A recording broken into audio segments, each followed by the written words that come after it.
Hello and welcome back to another edition of our in-depth series on GNAT-TV. I'm Andrew McKeever, the news director here at GNAT-TV's News Project, and it's a pleasure to have you with us today. It's also a great pleasure to be joined in our virtual studio by Xusana Davis, who is the Director of Racial Equity in Vermont, recently appointed to that job, well, almost about a year ago, I guess now at this point, so maybe not all that recent, but great to have you with us today, Ms. Davis, to talk about a whole variety of things. But first, just to kind of get us started here, tell us a little bit about yourself and your background. You're originally from New York City. What drew you to Vermont in the first place? Thank you. Thank you for having me. So yes, I am from New York. I've lived in New York City for about the last decade, but I'm originally from the surrounding suburbs of New York, Westchester and Orange counties. I spent the last 10 or 11 years in New York City, attending school and going and working in city government. So I started out in the legislature at the New York City Council and then moved over to the admin side at the New York City Department of Health and Mental Hygiene, where I was their Director of Health and Housing Strategic Initiatives.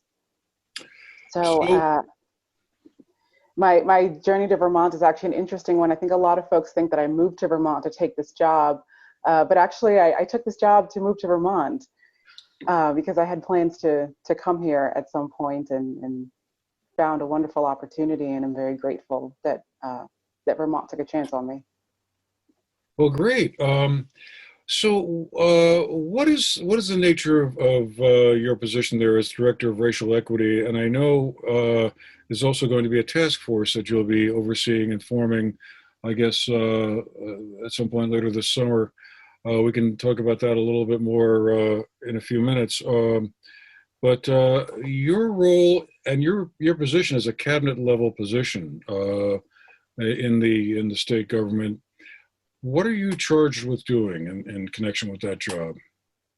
So the role was created by an act of legislature in 2018, and the enabling statute outlines a number of requirements for the person in this role, including, but not limited to, conducting a top to bottom organizational review of all three branches of state government to identify systemic racism, and then developing performance targets and metrics with the chief performance officer, developing best practices and model policies, developing and conducting trainings for state agencies.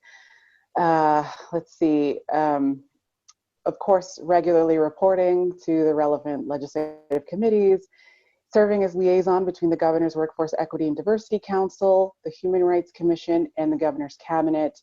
And then, of course, there's a number of sort of behind the scenes things that aren't necessarily explicitly in the job description, but that the work would be sold short without. That includes things like just educating people about equity, about the importance of it, and about the impact that it has on Vermont. It includes advising on everything from legislation to policy measures. It includes engaging with institutions, with education, with communities, helping people recognize that the state is really committed to equity. It's something that we want to embed in everything that we do. And for that reason, it must be a visible role that really is able to be tied into all of the other work of the state. So what is your sense of the racial equity situation in Vermont? I mean, Vermont is overwhelmingly Caucasian. It's a state where a lot of people kind of, I think, probably don't think very much about racial issues. But what is your sense of all of that so far now after nearly a year or so being up here? Are there issues that are just sort of subsumed or buried underneath the surface, or how does this stand, do you think? Vermont has gained a reputation for itself as a place where inclusive thinking and tolerant, and I put tolerant in air quotes because I don't really like tolerance as a term. I don't think that people should be tolerated. I think they should be embraced and celebrated. But I think Vermont has garnered for itself a reputation where people are kind and welcoming and community oriented. And that's a wonderful thing. And in so many ways, that is 100% true. And yet, I think that a lot of Vermonters coast on that reputation and allow it to speak for them without actually living up to it.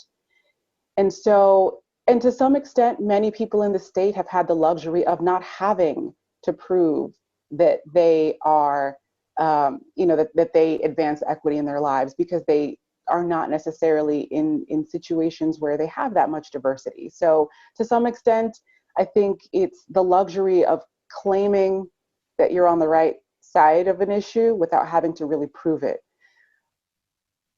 But in a lot of places in our state, we still see the subtle and the overt expressions of intolerance and of discrimination.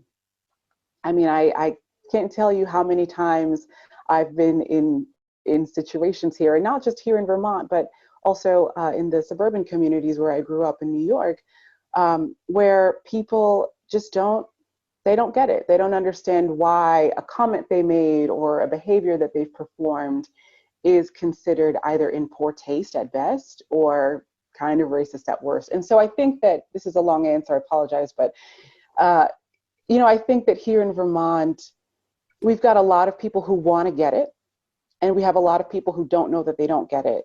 And I think that people here don't recognize the impact that racial equity has on them, because they think that because the state is so overwhelmingly, as you put it, white, I don't think that they see the social and the economic and the demographic impact that it has on people here. So how will you be going about trying to broaden the horizon, shall we say, and open up those people's thinking to maybe a different reality than they're used to or think is normal? That's tricky. I think a lot of people assume that I'm here to make people less racist, and I'm not.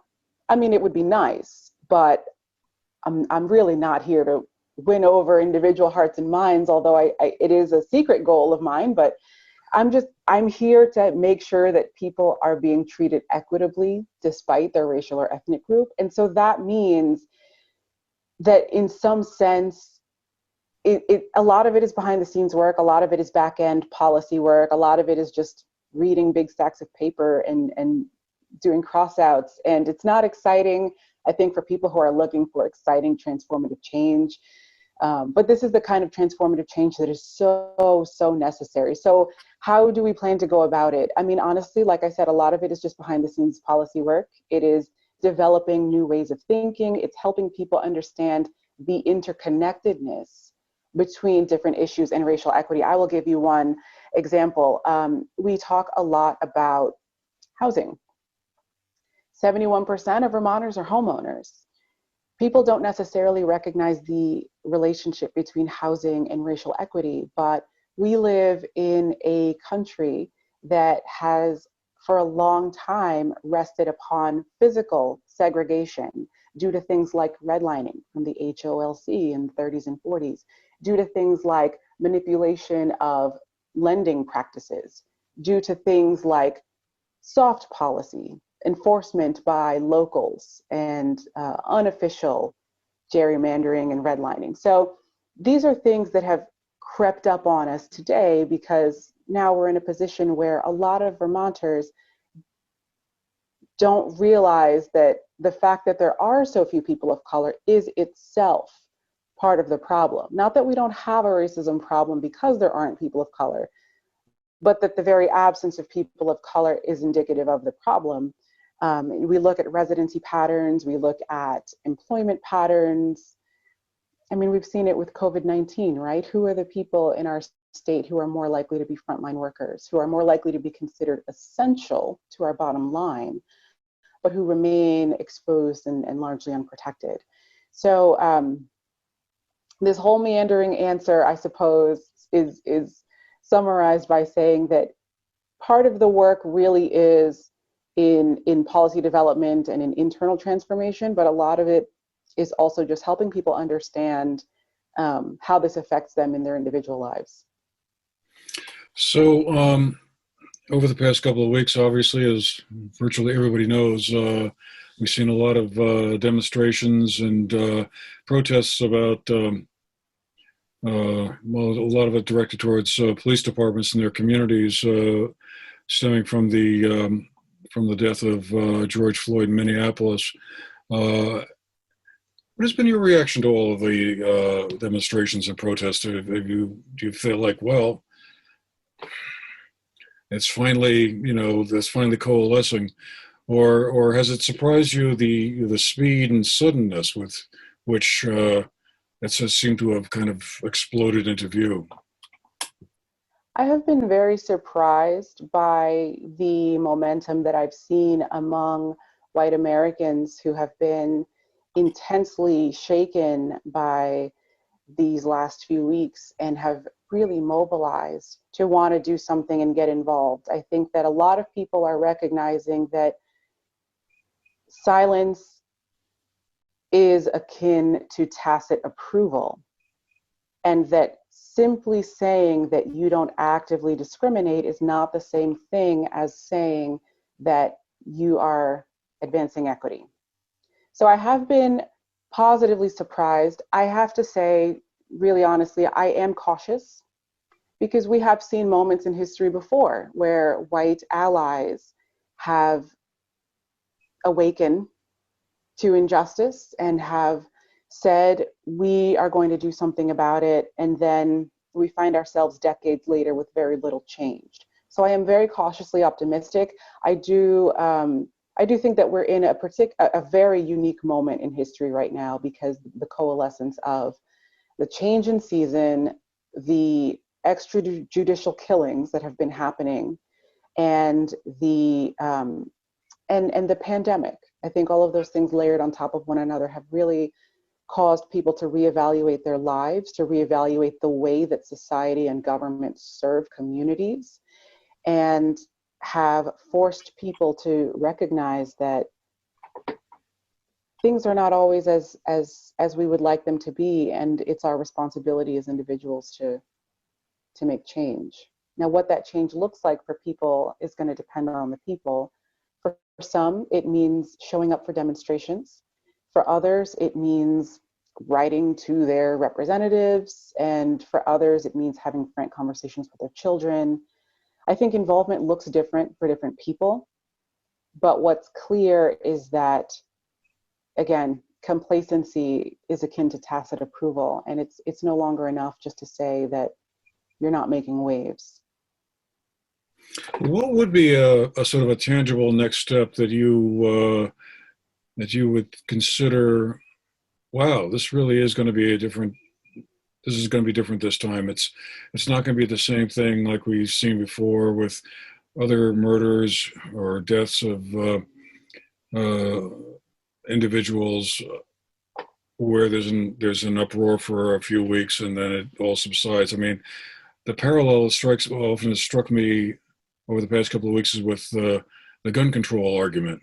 A horrific shooting takes place someplace at a school or a concert or somewhere, and there's a lot of hand wringing and prayers that are made, and then in 3 or 4 weeks, we've moved on to the next news cycle or something like that. So what would be something that you would like to see or would consider a real kind of signal that this is going to be this is a turning point? A real signal.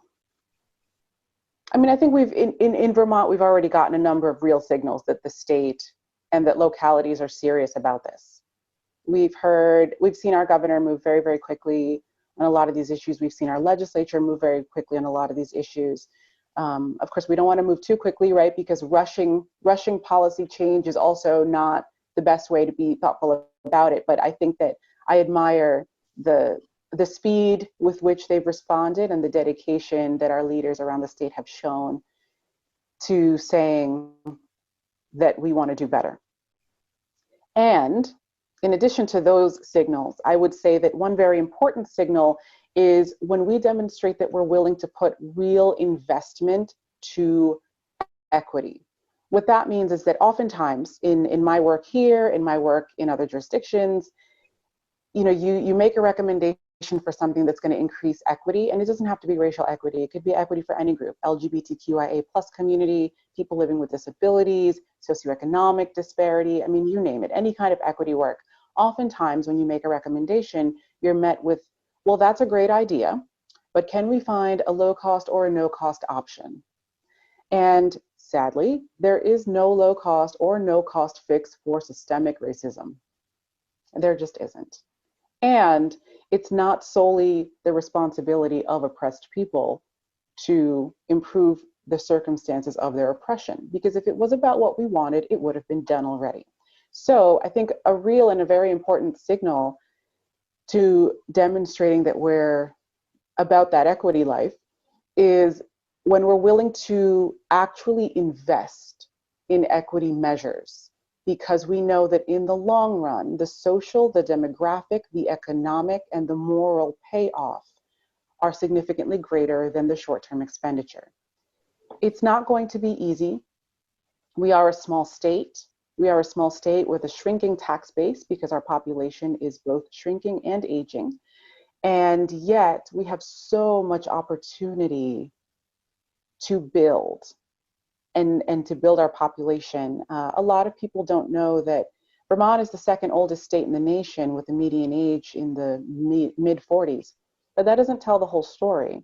If you break that down by racial group, what you find is that Indigenous Vermonters and white Vermonters have median ages in the high and mid 40s respectively, but that all other Vermonters of color have median ages in their 20s. So what that says is that it's actually Vermonters of color who are currently keeping our state young. This is the next generation of parents whose children will contribute to school enrollment and potentially prevent schools from merging or closing. This is the next generation of leaders who are going to be representing us at all levels of government. This is the next generation of working age people and taxpayers. And so what is it that this next generation of Vermonters is going to need to be set up for success in their future? I think when we are able to answer that question and we're able to do so in a way that demonstrates to the rest of the country that we're not an insular state like we love to be, then that's going to be a real signal that we're about equity. Interesting. One of the suggestions that's been made by many folks in response to the death of Mr. Floyd in Minneapolis was that it's time for police departments to be defunded, or at least reimagined. What is your feeling about defunding police departments? Do you think that that's a course that makes sense, or is practical, or is counterproductive?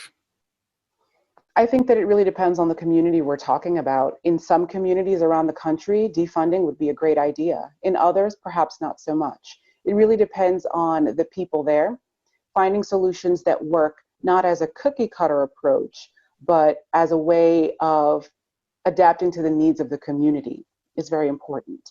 And so I say that to say that depending on the context, I think defunding could be a great idea. However, an extremely, extremely important point is that when we talk about defunding police, we're not just talking about taking money away from people with guns and just letting people have at it. Defunding is always paired with a discussion about reallocating those funds and potentially additional funds towards the kind of services that prevent people from being in situations requiring police in the first place. And that is absolutely critical. A lot of people hear discussions about defunding police and they think that that's the only leg of the argument, but it's not. It's one leg of a stool. And I'll give you an example. I once read that if we were to start building a prison today, that because of the amount of time that it takes to go through permitting and building and construction and everything, if we started building a prison today, it would be open for business for people who are currently 8 years old. In other words, if we started building a prison today, it's to capture people who have not yet fallen into the patterns that would lead them to incarceration.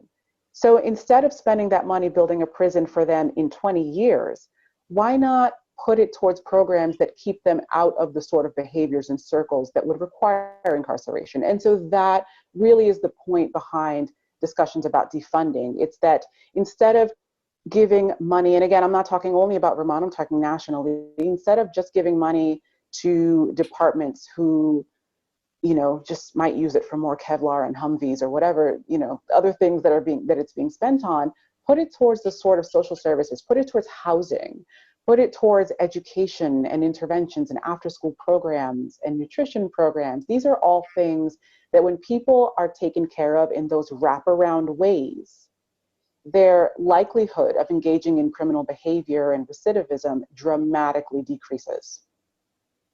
I want to return to a point you made a moment ago about Vermont's population and how it's aging and so forth. I've thought a lot about this over the past few years about how the state could appeal to a broader range of folks. And one of the fascinating thoughts is that the whole COVID-19 pandemic might wind up making Vermont look like a fairly not such a bad alternative to city life. And I guess I just wondered, do you think Vermont is the sort of place that would be appealing to folks of color and other backgrounds? Is there a pathway, do you think, towards opening up the state to a more diverse population? There is a pathway, but that pathway is the responsibility to open and clear and maintain that pathway lies with existing Vermonters. I say that because Vermont is attractive to a lot of people of color for the same reasons that it's attractive to a lot of white people. People like trees, people like the outdoors, people like dairy. I mean, there are a lot of reasons to enjoy Vermont. And the thing is that a lot of people from historically oppressed and marginalized groups rely heavily on notions of whether they feel safe in a place or welcome in a place before deciding to live there.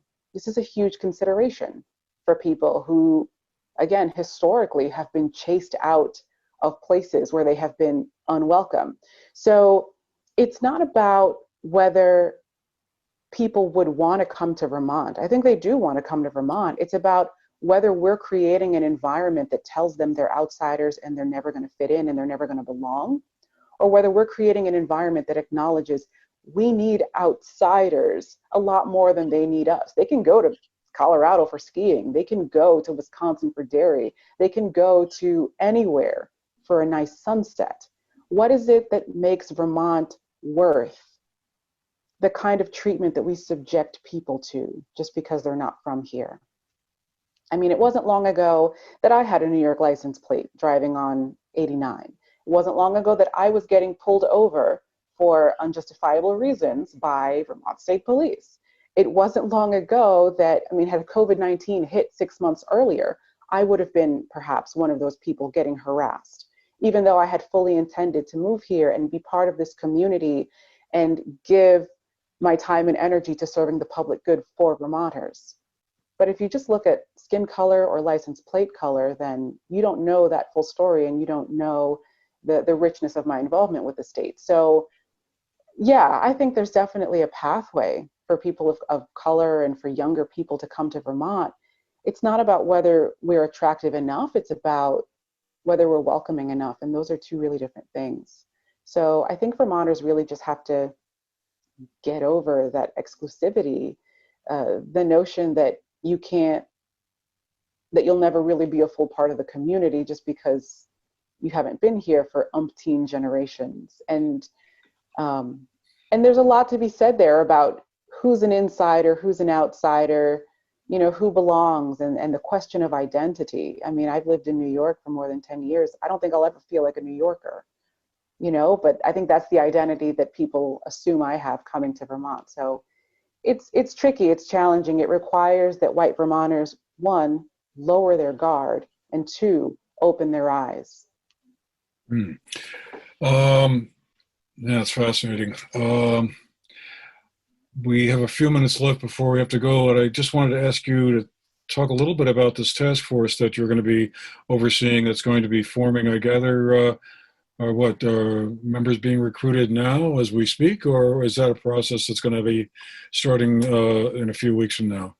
The governor is set to make his appointments very soon. A couple of the task force members have already been named in the executive order, but the rest of the appointments are going to be coming, we hope, by this week.